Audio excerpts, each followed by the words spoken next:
सच्चिदानन्दरूपाय विश्वोत्पत्त्यादिहेतवे तापत्रय विनाशाय श्रीकृष्णाय वयं नमः। वंदो सतगुरुचरण को करूं प्रेम प्रणाम। अशुभहरण मंगलकरण श्रीदैव चंद्र जी नाम।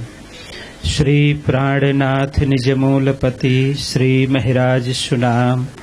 तेज कुंवरी श्यामा युगल पल पल करूं प्रणाम।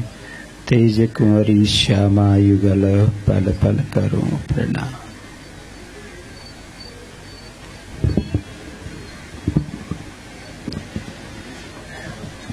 श्री कृष्ण कन्हैया लाल की, श्री निजानंद स्वामी की, श्री प्राणनाथ प्यारे की, श्री पांच नवतनपुरी धाम की, जगत गुरु आचार्य श्री 108 कृष्णवाणी जी महाराज की समस्त सुंदर साथ की।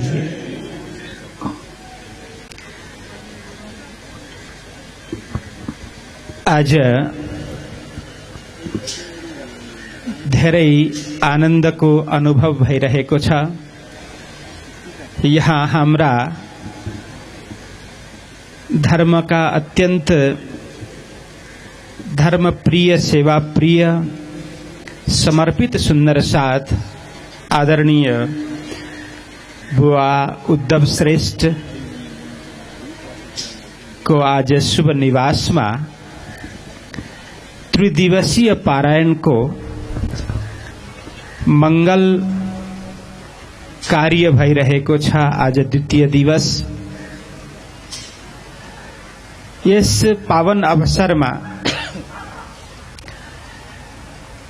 यहाँ विभिन्न स्थानबाट संत गुरुजनहरूको, सुन्दर साथजीहरूको आगमन भएको छ। यसमा यस कार्यक्रम का केंद्र में जो हमारा समाज का गौरव स्वरूप आदरणीय पंडित जी हुनुहुन्छ। श्री कृष्ण प्रणामी धर्म का नेपाल का लागि राष्ट्रीय प्रवक्ता का रूप में जो परिचित हुनुहुन्छ, यस्ता हाम्रा अत्यंत विद्वान शालीन पंडित जी आदरणीय श्री कृष्ण प्रसाद सापकोटा पंडित जी, त्यसैगरी यहाँ उपस्थित हामी सबैका सुपरिचित माताजी सपना श्रेष्ठ जी, त्यसैगरी यहाँ पाठ में अखंड पाठ में संलग्न हमारा पंडित जी सुंदर मणि पंत जी, परमादरणीय श्री प्रहलाद राज शास्त्री जी, वहाँ दुबई जाना पहला नै हाम्रा पंडित जी ले भनिसक्नुभयो। प्रहलाद राज शास्त्री जी वर्षौंसम्म श्री 5 नवतनपुरी धाम में सेवा साधना को साथ में अध्ययन गरी अहिले नेपाललाई धर्म प्रचार प्रसार को क्षेत्र बनाउनु भएको छ। विद्वान शास्त्री जी प्रहलाद राज शास्त्री जी पहला पुजारी को रूप में पनि नवतनपुरी धाम में हुनुहुन्थ्यो।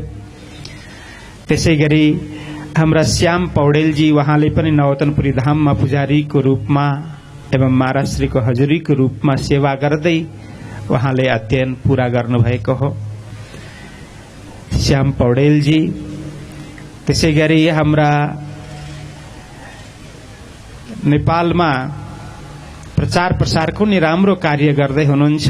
पहिला युवा परिषद का केन्द्रीय अध्यक्ष हाम्रा खिल प्रसाद घिमिरे जी, ज्योतिषाचार्य ध्रुवराज शास्त्री जी, सबैले वहाँलाई जान्नुहुन्छ। हाम्रा बुआ मोहनलाल श्रेष्ठ जी अनि समग्र परिवार साथमा यहाँ हाम्रा अत्यन्त प्रिय हजुरहरू सबैले राम्रोसँग जान्नुहुन्छ, जसको धर्मको लागि धेरै ठूलो योगदान रहेको छ।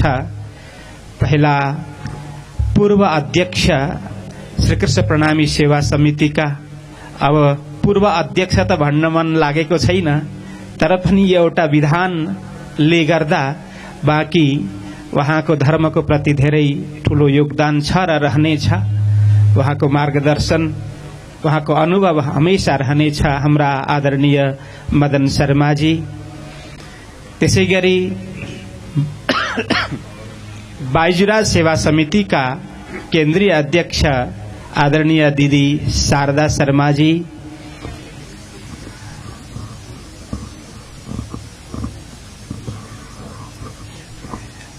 अनि विभिन्न पदमा रहनुहुने सबै पदाधिकारीजन, अनि विशेषमा श्री राज श्यामाजीका अत्यन्त प्रिय प्यारा दुलारा सुन्दर साथी, हजुरहरू सबैलाई म एक साथ प्रणाम गर्न चाहन्छु। प्रणाम। यहाँ आएर पण्डितजी लगायत सन्त गुरुजन सबै सुन्दर साथीहरूको दर्शनले मन आह्लादित भएको छ। यस्तो अवसर मिल्नु धेरै ठूलो कुरा हो। बाँकी समयको केही भरोसा छैन, समयको केही निश्चितता छैन। अहिले हामी बोल्दैछौँ, एकछिनपछि के हुन्छ कसैलाई केही थाहा छैन। यो अनिश्चितताको समय हुन त पहिलादेखि नै यो काललाई कसैले पनि चिन्न सकेको छैन, तर पनि अहिले अझै विकट परिस्थितिको निर्माण भएको छ। यस्तो समयमा हामी यसरी जमघट हुनु, एक आपसमा दर्शनको लाभ प्राप्त हुनु, हृदयमा सद्भाव जाग्नु, एक आपसमा प्रेमको झरना फुट्नु, यो धेरै ठूलो कुरा हो। यसलाई हामी श्री राज श्यामाजीको अनंत अनंत कृपा मान्न सक्छौं, किनभने न जाने इस झुन्न में कौन सुहागी न होय। यहाँ जमघट भएका सुन्दर साथ मध्ये को ब्रह्म सृष्टि छ, यो जमातमा कसको भित्र ब्रह्म सृष्टिको सुरता छ, के भन्न सकिन्छ र? एकाध सुन्दर साथजीको भित्र त्यो शुद्ध विशुद्ध सुरता आएको छ भने हामीले त्यस्ता सुन्दर साथको दर्शनले हाम्रो जीवन धन्य बनाउन सक्छौं।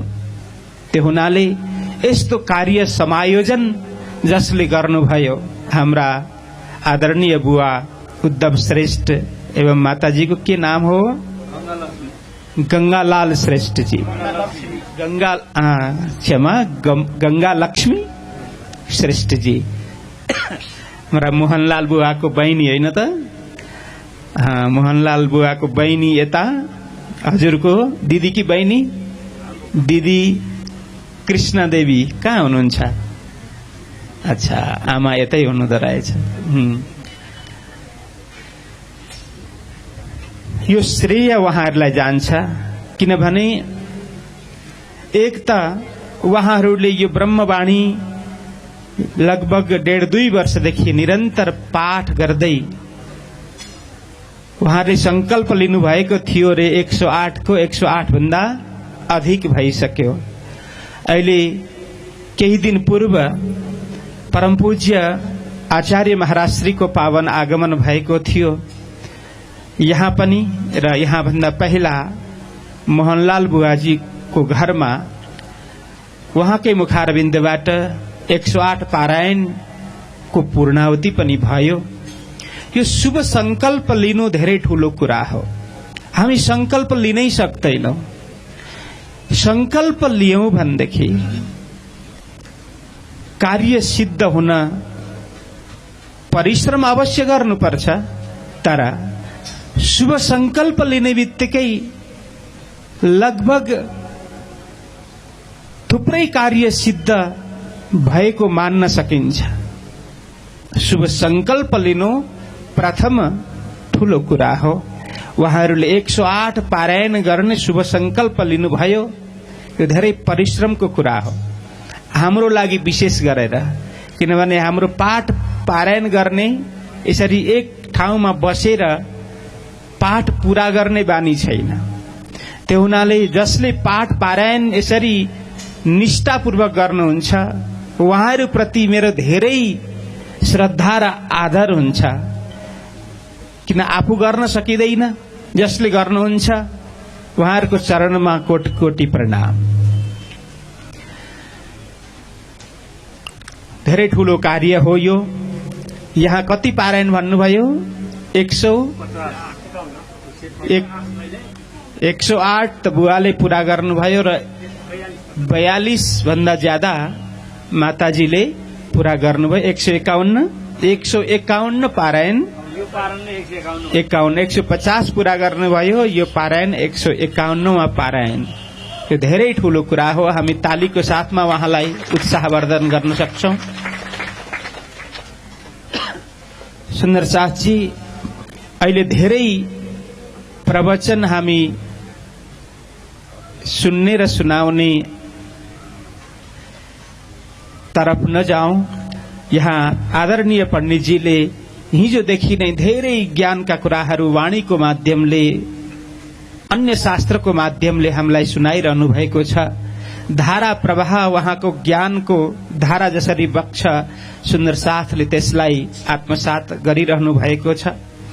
यति नै हो कि प्राणनाथजी महाराजले भन्नुभएको छ कि मानखे देह अखण्ड फल पाइए, सो पाए के वृथा क्यों गमाइए।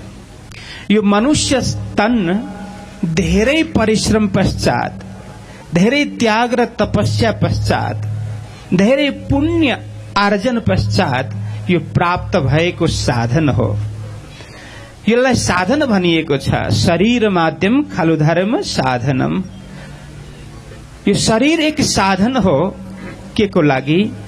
साधना गर्नको लागि। साधना के को लागि? अखण्ड फल प्राप्त गर्नको लागि। अब अखण्ड फल भन्ने बित्तिकै अखण्ड मतलब जो खण्डित हुँदैन, जो टुकुरा हुँदैन, जो नष्ट हुँदैन, विनष्ट हुँदैन, जो नित्य छ, शाश्वत छ, अखण्ड छ, जो हिजो थियो आज छ, भोलि रहन्छ, जसको रूप रंग बदलिँदैन तर पनि नित नित नबदले रंग, जो कहिल्यै पनि पुरानो हुँदैन, त्यस्तो खालको, जो क्षय हुँदैन, जुन क्षय। क्षर भनेको के हो? क्षर भनेको क्षरण, क्षरण शब्दबाट क्षर बनेको हो। क्षरण, क्षरण भनेको के हो थाहा छ? क्षरण भनेको हामीलाई अनुभव होला, माटाको घडामा जब हामी पानी राख्छौं नि, त्यो पानी थाहा नै नपाइकन बिस्तार बिस्तार रसाएर सिद्धिन्छ नि, हैन? त्यसलाई क्षरण भनिन्छ।